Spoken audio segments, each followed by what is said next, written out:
우리 다 같이 일어서신 채로 하나님의 말씀 누가복음 11장 1절부터 4절까지 말씀 보도록 하겠습니다. 하나님의 말씀은 누가복음 11장 1절부터 4절까지 말씀입니다. 예수께서 한 곳에서 기도하시고 마치심에 제자 중 하나가 여짜오되 주여, 요한이 자기 제자들에게 기도를 가르친 것과 같이 우리에게도 가르쳐 주옵소서. 예수께서 이르시되 너희는 기도할 때 이렇게 하라. 아버지여, 이름이 거룩히 여김을 받으시오며 나라가 임하시오며 우리에게 날마다 일용할 양식을 주시옵고 우리가 우리에게 죄지은 모든 사람을 용서하오니 우리 죄도 사하여 주시옵고 우리를 시험에 들게 하지 마시옵소서 하라. 아멘. 착석해 주시기 바랍니다. 우리 사람들이 큰 문제가 없이 살아간다면, 태어났다면 누구나 다 할 수 있는 일들이 있습니다. 숨 쉬는 것이고, 또 걷는 것이고, 또 달리는 것이고, 목소리를 내는 것 등과 같은 일들은 누구나 다 자연스럽게 할 수 있습니다. 그런데 이런 일들이 자연스럽게 할 수 있는 일입니다만 특별한 목적을 위해서는 숨 쉬는 이 호흡법도 따로 배워야 되고, 잘 걷는 법도 배워야 되고, 달리는 법도 배워야 되고, 목소리를 내는 발성법도 우리는 배워야만 합니다. 제 선배님 중에 그 한 분이 학교 동아리를 역도부를 드셨습니다. 참 그런 동아리를 드는 일반적인 사람이 있습니다.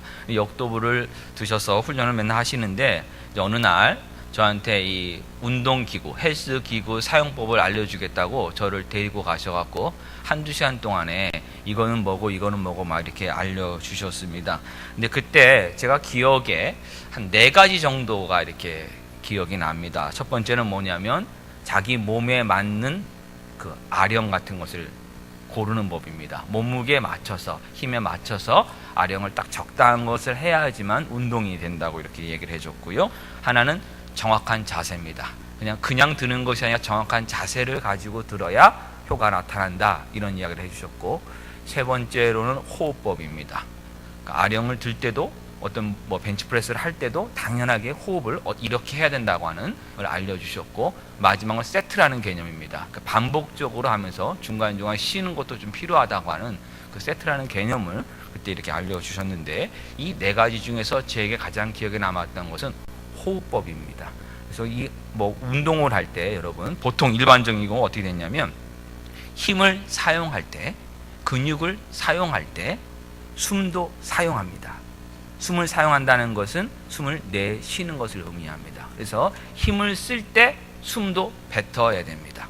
그리고 힘을 쓰지 않을 때는 숨을 들이마셔서 준비를 해야 됩니다. 그래서 우리 여러분 무거운 거 드실 때 숨 참고 드시죠.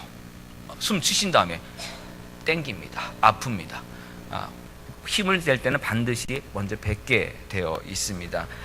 그래서 우리 역도 선수들이 정말 그 올림픽 경기 같은 걸 보면은 이거 들 때 갑자기 이 숨을 쉬는 거 보셨습니까? 팍팍팍팍 이렇게 계속요. 숨을 코로 막 쉬다가 입으로 쉬다가 갑자기 딱 듭니다. 이 호흡법에 맞춰서.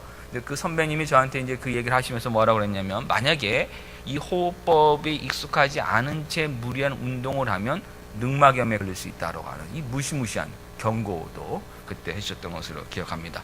의학적인 신빙성이 있는지는 저는 알 수가 없습니다만은 운동을 할 때 호흡법도 우리는 따로 배울 필요가 있다는 것은 분명합니다. 이처럼 너무나도 당연한 일이고 자연스러운 호흡이지만 그것도 특별한 목적을 위해서는 바르게 호흡하는 법을 배워야만 합니다. 오늘 본문에 나오는 기도도 마찬가지입니다. 예수 믿는 사람들은 누구나 다 기도할 수 있습니다. 굳이 배우지 않아도 잘하는 분도 많이 있습니다만은 기도를 바르게 하기 위해서는 기도가 무엇인지, 어떻게 기도해야 하는지를 배워야만 합니다. 우리가 무엇인가를 배우기 위해서 가장 필요한 것 중에 하나가 무엇이냐면 좋은 선생님을 만나는 겁니다. 우리에게 기도를 가르쳐 주시는 분이 있습니다. 그분이 바로 우리의 가장 좋은 선생님이신 예수 그리스도입니다. 예수님은 기도의 사람이셨습니다. 항상 기도하셨습니다. 예수님이 하나님 나라를 선포하시는 이 공생의 사역을 감당하실 때, 시작하실 때 40일 동안 금식하시며 기도하셨고, 12 제자를 따로 세워서 사도로 세우실 때도 그때도 먼저 기도하신 다음에 12 제자를 부르셨습니다. 베드로에게 그 신앙 고백을 들을 때 너희는 나를 누구라고 하느냐 그 질문을 하실 때도 기도하신 다음에 예수님이 물어보셨습니다. 오병의 기적을 일으키실 때도 예수님은 기도하시고 그 일을 하셨고, 오병의 기적이 끝난 다음에도 예수님은 기도하시러 따로 가셨습니다. 그리고 지금 예루살렘 향해 가실 때도 예수님은 기도하고 계십니다. 예수님은 항상 기도하시는 분이셨습니다. 그러면 예수님이 왜 이렇게 지금 기도를 하고 계셨는가를 우리는 생각해 봐야 됩니다. 예수님이 기도하신 것은 예수님이 이 땅에서 온전한 사람으로 사셨다는 것을 우리에게 증명하는 것입니다. 하나님이신데 예수님이 육신의 몸을 입고 이 땅에 오셨을 때 사람으로, 온전한 사람으로 사셨고, 그것은 하나님께 기도하는 것으로 지금 증명하고 드러낸 것입니다. 창세기 1장 26절과 27절과 야고보서 3장 9절 말씀을 보면 사람은 하나님의 형상대로 창조되었습니다. 하나님의 형상대로 지음받았기 때문에 하나님과 교통함이 있어야 하고, 하나님과 교통할 때만 사람이 사람다워지게 되어 있습니다. 그러나 사람이 하나님을 거역하고 죄를 지었습니다. 불순종하는 죄를 지었기 때문에 하나님과의 그 교통함이 끊어지게 되었고, 바로 이것이 영적 죽음입니다. 이 영적 죽음에 사람들이 이르게 되었습니다. 그 결과로 하나님의 형상대로 지음받음이 드러나는 것이 아니라 우리의 이기심과 우리의 죄성과 우리의 죄악들이 드러나게 되었습니다. 예수님 죄 없으신 분이십니다. 하나님의 온전한 형상을 가지신 분이십니다. 그래서 골로새서 1장 15절에서는 예수 그리스도는 보이지 않는 하나님의 형상이라고 분명하게 말씀하고 있습니다. 하나님의 형상으로 이 땅의 삶을 사신 겁니다. 하나님의 형상이신 예수 그리스도가 가신 그 길을 따라가는 것은 사람의 사람됨, 하나님의 형상대로 지음받은 사람의 사람됨을 온전히 회복하는 길로 가는 것이고, 그것이 바로 하나님과 교통하는 것입니다. 누군가와 교통하는 것은 교제와 소통을 한다는 말입니다. 하나님과의 그 교통함이 우리 삶의 모든 현장에 부분에 있을 때 하나님의 형상대로 지음받은 사람의 사람됨이 진정으로 드러나게 되어 있습니다. 하나님의 교통함이 이루어지기 위해서는 하나님을 잘 알아야만 합니다. 그래서 우리는 하나님 말씀 앞에 나아가서 하나님 말씀을 들을 때만 사람답게 살 수 있습니다. 하나님의 형상으로 지음받은 사람답게 살 수 있습니다. 이 모습을 보여주고 있는 것이 바로 오늘 본문 바로 앞에 있는 누가복음 10장 38절과 42절 말씀입니다. 바로 마르다와 마리아에 관한 말씀입니다. 마리아가 예수님 발 밑에 앉아서 예수님부터 나오는 하나님의 말씀을 듣고 있었습니다. 이것이 가장 중요한 일이었습니다. 하나님과 교통하는 일이기 때문입니다. 그런데 하나님 말씀을 듣는 것만으로 우리가 하나님과 교통한다고 말할 수 없습니다. 예수님 앞에 나아가서 우리의 이야기도 해야 합니다. 그럴 때 진정한 하나님과의 그 교제와 소통이 생기는 것입니다. 예수님 앞에 나아가서, 예수님 안에서 하나님 앞으로 나아가서 우리의 이야기를 하는 것이 기도입니다. 그래서 기도는 하나님 말씀과 함께 하나님과의 교통함을 경험하는 은혜의 통로입니다. 예수님 이 땅에서 온전한 사람으로 하나님과 항상 교통하고 있음을 하나님 말씀에 순종하심으로 드러내셨고 기도하심으로써 나타내셨습니다. 예수님께서 이렇게 항상 기도하시는 모습을 제자들이 보고 제자 중 한 사람이, 이름은 알려져 있지 않습니다. 이것은 왜 그런가 하면 우리 모두에게 이 말씀이 중요하기 때문에, 한 사람에게만 특정적으로 가르칠 말씀이 아니기 때문에 성경에 기록하지 않고 있는 것입니다. 이름이 알려지지 않은 한 사람이 와서 예수님께 기도를 가르쳐 달라고 부탁을 합니다. 그러자 예수님이 기도를 가르쳐 주십니다. 여기서 우리는 한 가지 중요한 사실을 배울 수 있습니다. 무엇입니까? 기도는 가르칠 수 있는 것이고 기도는 배울 수 있는 것이라는 사실입니다. 기도를 우리는 배워야 합니다. 우리가 동산 모임을 시작하면서 그 동산 모임의 가장 우선된 것을 무엇을 봤냐면 기도하는 것을 배운다는 겁니다.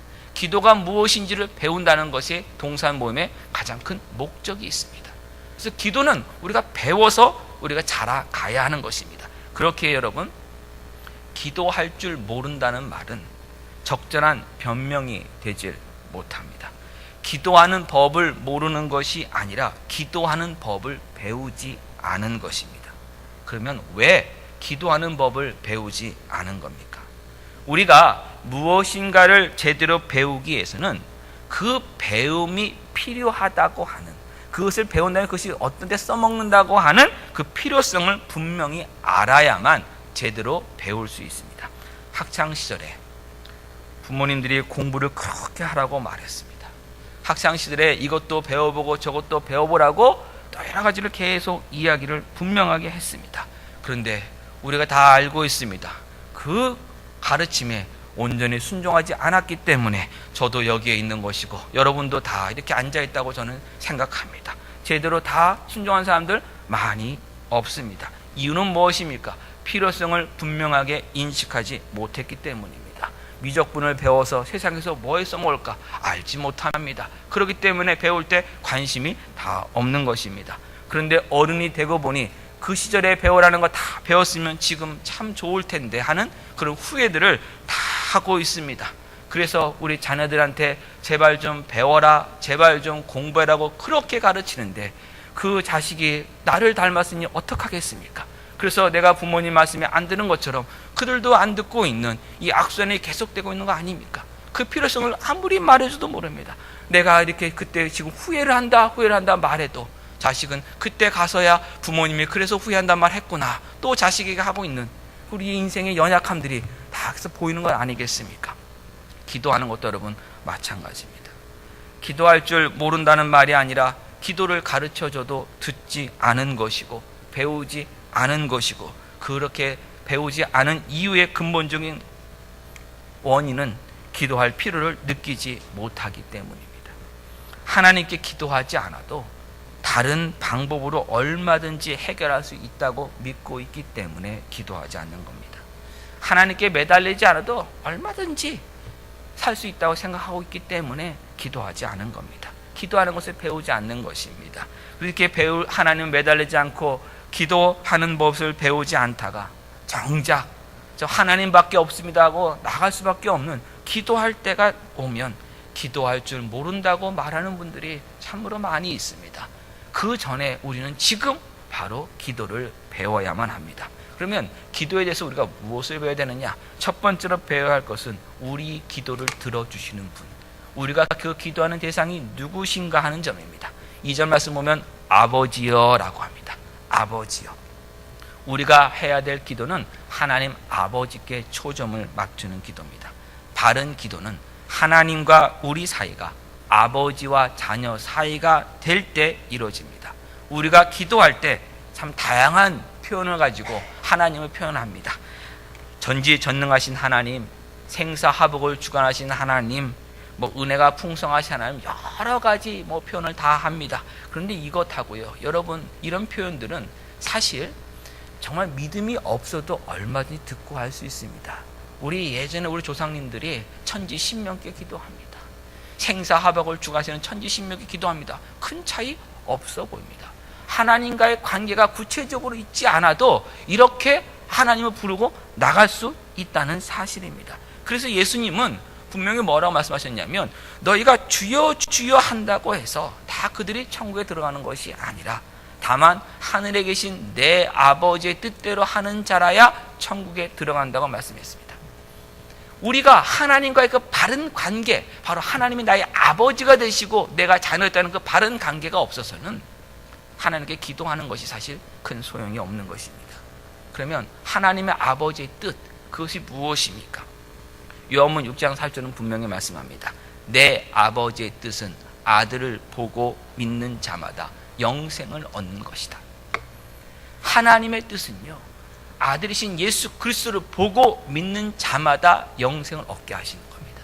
예수 믿는 자에게 영생을 주시는 것이 하나님의 뜻입니다. 그러면 아들을 믿는다는 것이 무슨 말입니까? 아들을 믿는다는 것은 아들을 영접한다는 겁니다. 그래서 영접하는 자, 곧 그 이름을 믿는 자들에게는 하나님의 자녀가 되는 권세를 주셨으니 이는 혈통으로나 육정으로나 사람의 뜻으로 나지 아니하고 오직 하나님께로서 난 자들이니라. 분명히 말씀해 주셨습니다. 하나님께로부터 났기 때문에 하나님의 자녀입니다. 자녀가 부모를 택해서 태어나는 것이 아닙니다. 부모로부터 태어났기에 부모의 자녀가 되는 것입니다. 하나님으로부터 우리가 났기 때문에 하나님의 자녀입니다. 혈통으로 우리는 하나님의 자녀가 될 수 없습니다. 아무리 아버지가 목사라고 해도 선교사라고 해도 그 자식이 자동적으로 하나님의 자녀가 되지 않습니다. 그가 예수님을 믿어야만, 예수님께서 자신의 죄를 위해서 십자가에 죽으셨음을 믿어야만, 그래서 그 나의 모든 죄가 하나님 앞에서 다 용서받았음을 믿어야만 그가 하나님의 자녀가 됩니다. 육정으로도 되지 않습니다. 사람의 감정이나 어떤 느낌으로 되는 것도 아닙니다. 사람의 의지나 뜻으로 되는 것도 아닙니다. 하나님으로부터 난 자만이 하나님의 자녀가 됩니다. 하나님부터 나온 사람만이 하나님의 자녀라 일컬음을 얻을 수 있습니다. 그래서 우리가 하나님의 자녀가 되는 것은 하나님이 우리의 아버지가 되어 주셨기 때문입니다. 이 하나님의 아버지 되심과 하나님으로서 난 하나님의 이 자녀됨의 관계가 기도에 있어서 가장 중요한 출발점입니다. 하나님께서는 우리를 자녀 삼으시기 위해서 예수 그리스도를 십자가에 못 박아 죽이셨습니다. 하나님과 우리 사이를 갈라놓은 그 모든 죄값을 다 용서해 주시기 위해서 예수님이 우리의 모든 죄값을 우리를 대신하여, 우리가 죽을 그 자리를 대신하여 예수님이 친히 다 감당하셨습니다. 이 예수님을 믿어야만 하나님의 자녀가 됩니다. 그리고 이 예수님 안에서만 하나님께로 나갈 수 있습니다. 기도할 때 우리 마지막에 예수님의 이름으로 기도합니다라고 꼭 합니다. 예수님의 이름으로 기도한다는 말을 영어로 표현을 들으면 꼭 전치사 in을 씁니다. 헬라어는 n인데요, 똑같은 뜻입니다. 예수님 안에서입니다. 예수님 안에서 기도합니다. 예수님 안에서 하나님께 나아갑니다. 우리 하나님의 자녀가 되는 것은 예수님 안에서입니다. 우리의 모든 죄까지 감당하신 예수님 안에서 우리는 하나님의 자녀가 되는 것이고 하나님께 나아가는 것이고 하나님께 기도하는 것입니다. 하나님이 우리의 아버지 되신다는 것은 하나님께 아뢰지 못할 순간이 없다는 뜻입니다. 여러분, 어린 아이의 특징이 있습니다. 어린 아이는요, 자기가 무엇인가가 필요하다고 느낄 때는 염치, 체면 같은 거 생각하지 않습니다. 자기의 필요성만을 그냥 표현합니다. 예를 들어서 우리가 아이가 태어났다고 생각해 보겠습니다. 100일 전에 부모들이 너무 고생합니다. 100일 잔치는 사실 아이의 잔치가 아니라 부모가 이제 고생 좀 끝났다 하는 잔치입니다. 왜요? 밤잠을 못 잡니다. 2시간마다 그냥 배고프다가 빽빽 울어서 합니다. 엄마가 하루 종일 힘들었어도요, 2시간만 되면 그냥 배고프다고 웁니다. 그 아이가 우리 엄마는 좀 많이 피곤한데 내가 지금 울면은 이 반잠을 깰 텐데 내가 새벽에는 좀 자중해야 되겠다. 이렇게 하는 아이는요, 그 심각한 아이입니다. 심각한 아이입니다. 병원에 있어야 될 아이인 거지, 이건 좀 문제가 굉장히 심각한 아이입니다. 그 아이가 해야 될 것은 뭡니까? 그냥 우는 겁니다. 밥 달라고 우는 것입니다. 여러분, 어른이 되면 누군가에 가서 부탁하거나 어떤 것을 구할 때 생각을 많이 합니다. 언제쯤 가면 가장 좋을 것인가? 그 사람의 편한 시간은 언제 것인가? 언제 어떻게 말해야 자주, 이런 거 다 생각합니다. 그런데 어린아이들은요, 갓난아이들은 그런 거 생각하지 않습니다. 하나님과 우리 사이 한번 보십시오. 하나님이 우리 아버지십니다.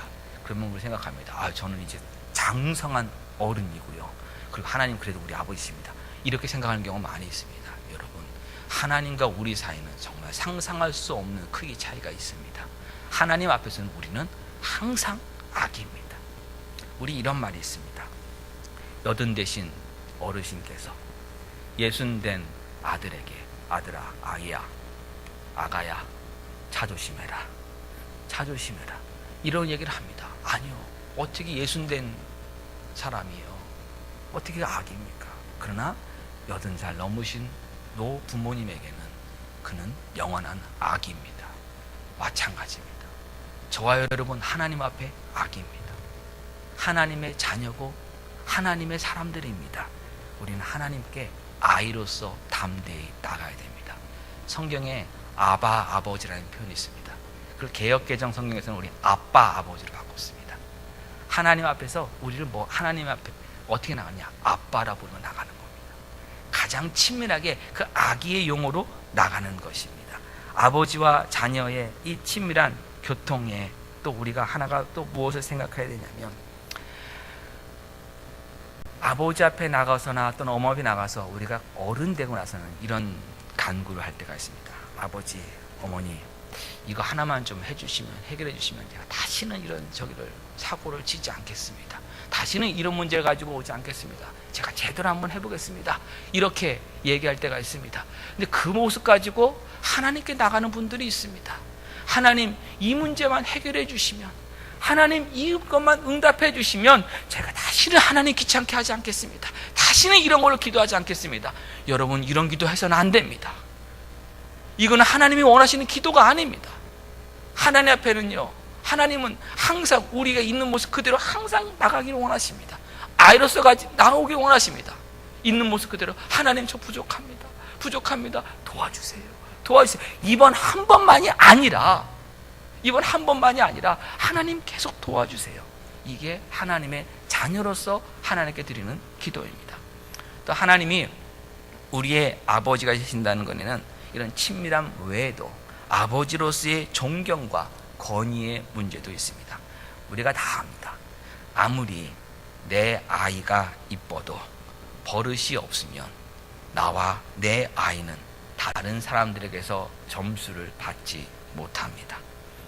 아버지와 자녀 사이에 있는 최소한의 예의는 있어야 합니다.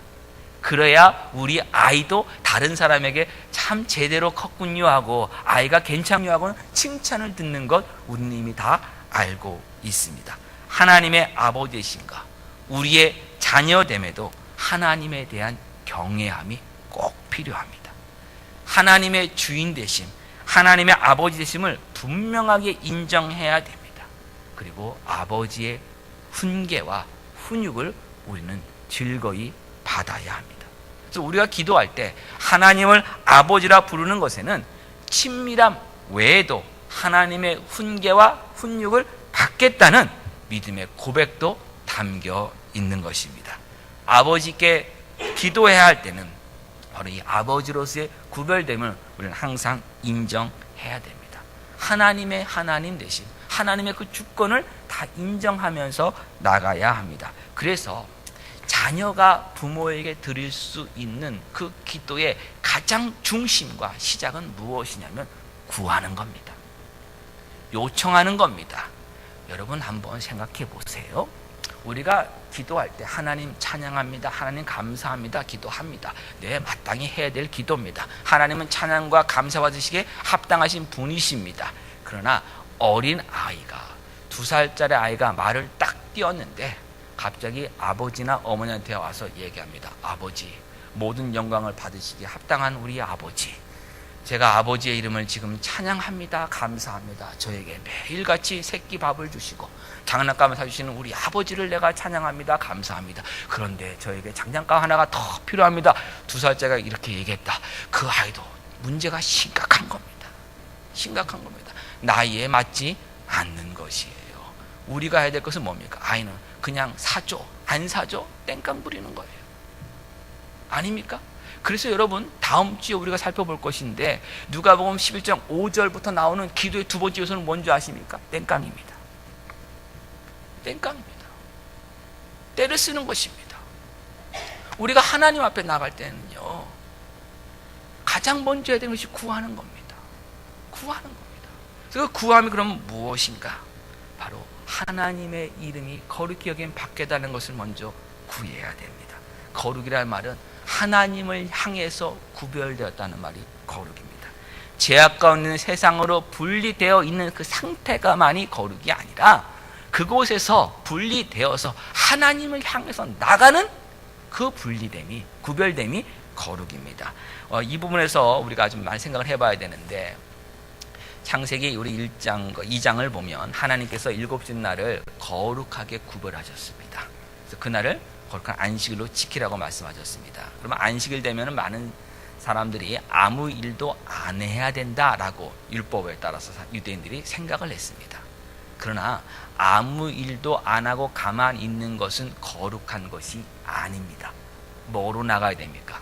하나님을 향해서 나아가는 것이 거룩함입니다. 그래서 예수님은요, 안식일에 일을 하셨습니다. 병자를 고쳐 주셨습니다. 하나님의 임재, 하나님의 능력, 하나님의 사랑과 은혜를 베푸는 쪽으로 나아간 겁니다. 여러분, 그것이 거룩함입니다. 가만히 그냥 있는 것이, 분리되어 있는 것이 거룩함이 아니라 하나님을 향해 나가야 됩니다. 그럼 하나님의 이름이 거룩히 여김을 받게 해달라고 지금 간구를 하는데, 어디에서 거룩히 여김을 받으셔야 합니까? 바로 이 땅입니다. 이 땅에서 하나님의 이름이 거룩히 여김을 받으셔야 됩니다. 또 하나님의 나라가 임하는 곳도 바로 이 땅입니다. 그래서 마태복음 6장에는 이 기도문 다음에 뭐가 들어가냐면, 뜻이 하늘에서 이루어진 것 같이 땅에서도 이루어지이다라고 말씀했습니다. 기도문이 더 적혀 있습니다. 기도의 1차적인 목적은 하늘에서 내 뜻과 내 소원을 이루는 것이 아니라 하나님의 이 거룩하심과 하나님의 다스리심과 하나님의 뜻이 내 삶의 현장에서 이루어지는 것입니다. 예수님이 이 땅에서 기도의 사람으로 사셨습니다. 온전한 사람으로 사셨습니다. 사람답게 사셨습니다. 어떤 삶입니까? 바로 하나님의 거룩하심과 하나님의 다스리심과 하나님의 뜻을 예수님의 삶의 현장에서 이루는 것이었습니다. 우리 요한복음 17장으로 가보겠습니다. 요한복음 17장 2절 보겠습니다. 우리가 방금 좀 살펴보고 있는 이 누가복음 11장 1절 4절은 마태복음 6장 9절부터 13절과 함께 주기도문이라고 우리가 보통 부르고 있습니다만은, 정말 주님이 하신 기도문, 정말 주님이 하신 주기도문은 요한복음 17장, 십자가 달리시기 직전에 하신, 겟세마네 동산에 하신 이 기도이고, 오늘 우리가 보통 주기도문이라 불리는 그 기도문은 사실은 제자들의 기도문이 맞습니다. 왜 그런가 하면, 우리와 우리 이웃들에 대한 기도를 할 때 우리 죄를 사여 달라고 우리가 요청합니다. 간구합니다. 예수님은 죄 없으신 분이시고 죄를 짓지 않았기 때문에 그 간구가 필요 없으신 분입니다. 그래서 사실 주기도문은 제자들의 기도고, 예수님 직접 하신, 주님이 하신 기도문은 바로 요한복음 17장입니다. 한번 보도록 하겠습니다. 2절, 아버지께서 아들에게 주신 모든 사람에게 영생을 주게 하시려고 만민을 다스리는 권세를 아들에게 주셨습니다. 하나님의 뜻은 아들을 믿는 자에게 영생을 주는 것, 그것이 하나님의 뜻입니다. 그래서 영생은 곧 유일하신 참 하나님과 그가 보내신 자 예수 그리스도를 아는 겁니다. 그래서 믿음은요, 아는 것을 시작합니다. 알지 못하고 우리는 믿을 수 없습니다.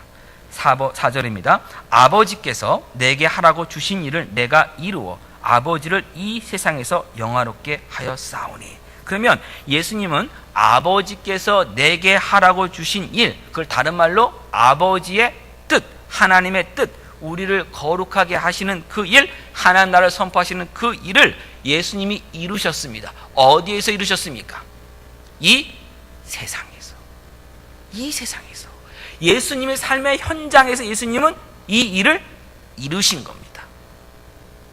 예수님의 삶의 모든 현장에서는, 바로 삶의 부분에서는 바로 이 하나님의 뜻이 예수님에게 지금 이루어지고 있음을 지금 보여주신 것입니다. 또 6절 보겠습니다. 세상 중에서 내게 주신 사람들에게 내가 아버지의 이름을 나타내었습니다. 내가 아버지의 이름을 어디서요? 세상 중에 있는 사람들에게 나타냈습니다. 이 세상에 아버지가 누구신지를 나타내신 것이 예수님의 일이셨습니다. 16절 보겠습니다. 내가 세상에 속하지 아니한 같이 그들도 세상에 속하지 아니하였사옵나이다. 이때 그들은 누구냐면 예수님의 제자들입니다. 예수님 세상에 살고 있으나 세상에 속하여 있지 않습니다. 아버지의 말씀은 진리인 이 세상을 위해서 아버지의 말씀은 진리를 선포하는 사람으로 살았지, 이 세상에 속해서 산 것은 아닙니다. 그들도, 예수님의 제자들도 세상에 속하지 아니한 존재들입니다. 저와 여러분, 예수 그리스도를 믿어 하나님의 자녀가 된 사람들은 하나님 나라에 속했고 하나님께 속했지 세상에 속해 있지 않습니다. 우리의 시민권이 하늘에 있는 것입니다. 그 말씀을 지금 하고 있습니다. 그러면서 17절 그 제자들을 진리로 거룩하게 하옵소서. 아버지의 말씀은 진리니이다. 하나님의 거룩하심, 아버지의 거룩하심이 우리에게 말씀 가운데 이루어지게 하여 주시옵소서. 하나님의 말씀으로 찾아와 주셔서 우리가 말씀으로 세움받고 변화받고 자라게 하여 주시옵소서. 예수님 기도합니다. 19절입니다. 또 그들을 위하여 내가 나를 거룩하게 하오니 이는 그들도 진리로 거룩함을 얻게 하려 합니다. 우리도 거룩함 가운데 들어가야 됩니다. 20절 내가 비옵는 것은 이 사람들만 위함이 아니요 지금 있는 예수님이 12 제자들과 다른 제자들만을 위한 것이 아니요 이는 또 그들의 말로 말미암아 나를 믿는 사람들도 위함이니. 그럼 그들의 말, 제자들의 말로 인해서 예수님을 믿은 사람들이 누굽니까? 저와 여러분입니다. 모든 사람들입니다. 그들을 위해서 지금 예수님이 기도하고 이 말씀을 하고 계신 겁니다. 어떤 것입니까? 21절 아버지여 아버지께서 내 안에 내가 아버지 안에 있는 것 같이 그들도 다 하나가 되어 우리 안에 있게 하사 세상으로 아버지께서 나를 보내신 것을 믿게 하옵소서. 예수님 하나님 안에 계시고 하나님 예수님 안에 계십니다. 언제부터요? 창조 이전부터요. 영원함부터요. 근데 그 안에 피조물은 우리를 함께 있게 하신다는 거예요. 그것이 여러분 구원의 기쁨입니다. 그것이 구원의 특권입니다. 그것이 구원의 영광입니다. 구원받는 것은 이 하나님의 삼위일체의 함께 하심에 하나됨에 우리가 지금 들어가는 겁니다. 누굴 통해서요? 예수님을 통해서요. 예수님 안에서요. 이 삼위일체 하나님과 교제 가운데 교통한 가운데 들어가는 것이 여러분 구원이고 우리 주신 구원의 영광입니다. 22절 내게 주신 영광을 내가 그들에게 주었사오니 이는 우리가 하나가 된 것 같이 그들도 하나가 되게 하려 함이니라. 곧 내가 그들 안에 있고 아버지 내 안에 계시어 그들로 온전함을 이루어 하나가 되게 하려 함은. 예수님이 어떻게 온전한 삶 사셨습니까? 하나님 안에 거하시고 하나님이 아버지가 예수님 안에 거하시기 때문에 온전한 사람으로 사셨습니다. 온전함을 이루셨습니다. 마찬가지입니다. 우리 모두가 이 땅을 살아가면서 바로 이 온전함으로 예수님 지금 인도하고 계십니다. 이루어가고 계십니다. 하나가 되게 하려면 아버지 나를 보내신 것과 또 나를 사랑하신 것 같이 그들도 사랑하신 것을 세상으로 알게 하려 합니다. 하나님이 누구신지 하나님이 엄청난 일을 우리에게 하고 계신지를 세상에 알게 하기 위해서 우리를 보낸다고 우리를 불렀다고 예수님 지금 말씀하고 있습니다.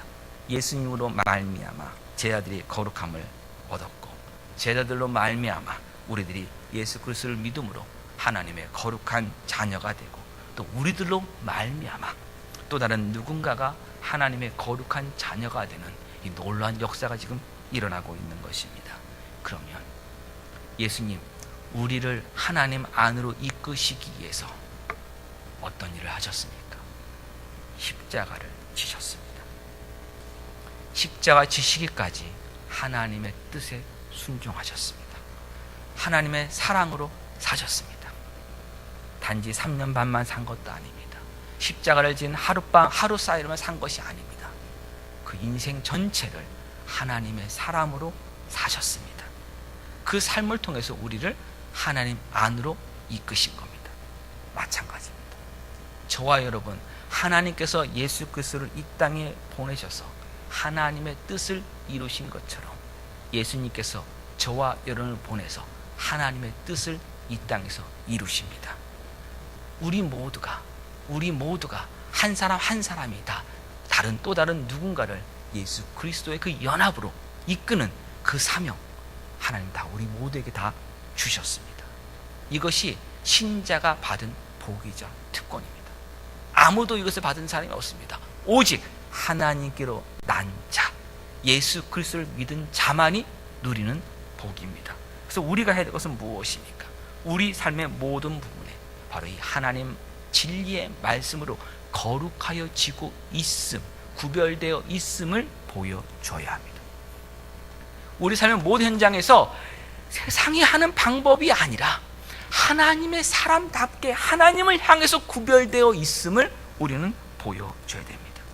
하나님의 뜻이 그곳에 드러나고 있고 하나님의 다스리고 계심이 드러나고 있음을 이 세상에 증거하는 사람들, 그것을 통해서 하나님은 하나님의 영광을 나타내십니다.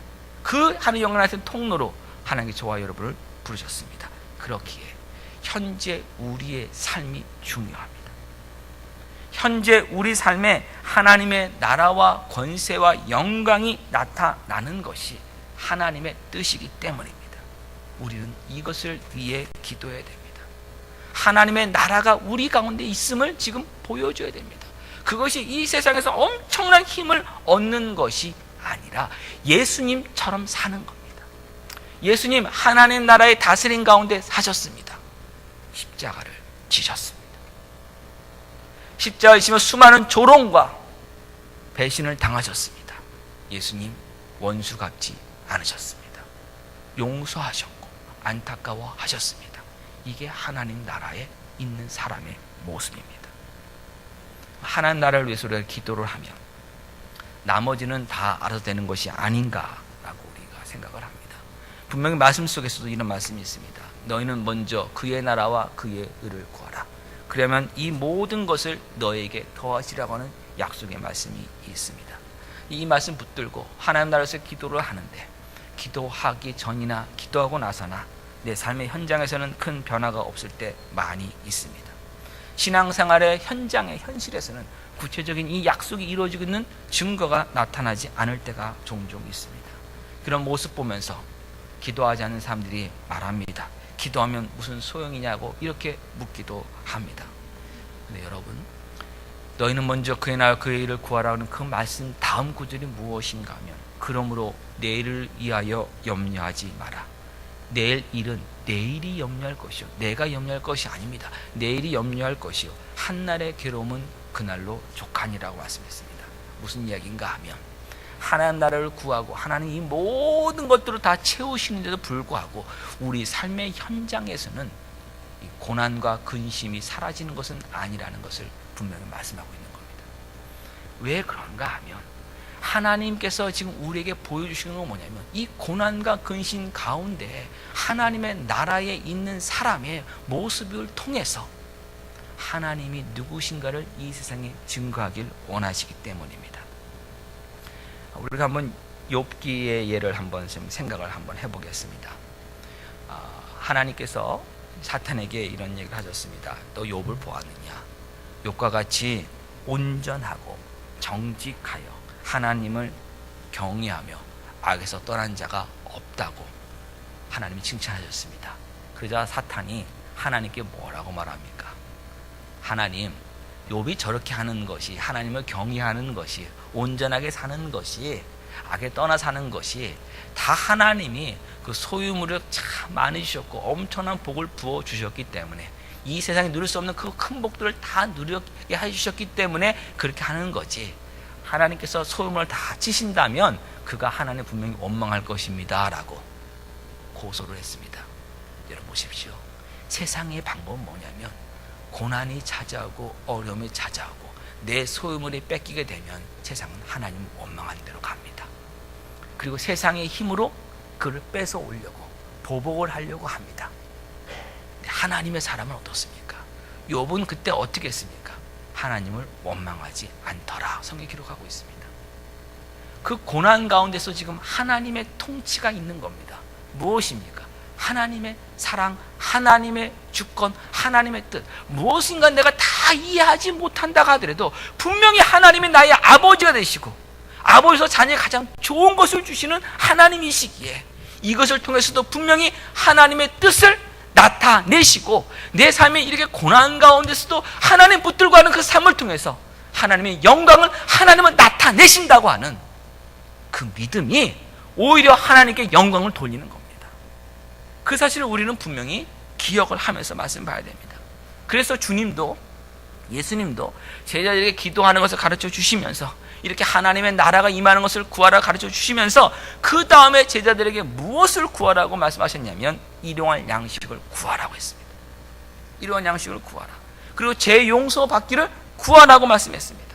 악한 자에게서 보호해달라는 간구를 우리는 해야 됩니다. 그 말은 무슨 말인가 하면 이런 일들이 일용할 양식이 없을 때도 있고 또한 이렇게 죄를 져가지고 죄책감에 계속 시달릴 때도 있고 악한 자가 사탄이 우리를 계속 공격할 때도 있고, 이런 그 어려움이 삶의 현장 속에는 계속 있다는 겁니다. 언제까지요? 주여 앞에 가는 그날까지.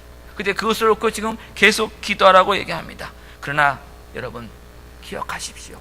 그런 일이 있더라도 바로 그 삶의 현장이 하나님이 누구신가가 드러나는 현장이라는 사실을 여러분 기억하십시오.